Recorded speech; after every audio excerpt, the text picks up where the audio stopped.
Minha mãe atrás de me manipular, rapaz. Sabe que eu sou doente?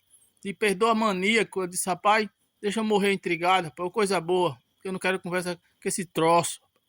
Ô, coisa boa que eu não quero conversa com esse troço. Ô, coisa boa. Graças a Deus, a distância é muito bom desse maníaco.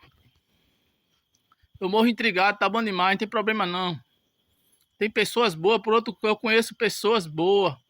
Isso é um troço, isso não vale nada não, rapaz. Eu conheço pessoas boas. Minha mãe, atrás de ver minha desgraça. Deus que me perdoe. Rapaz, perdoa, mano. Deus me livre, eu morro intrigado. Tá bom, deixa eu morrer intrigado. Não se perdoa nunca não, não tem perdão não. Pode, se eu tiver doente, que ela manda dizer, ah, perdoa não, não perdoa não. Eu posso estar doido assim de comer merda. Eu posso estar doido de comer merda, mas não se perdoa nada não. Pode tentar me manipular, mas não tem perdão não.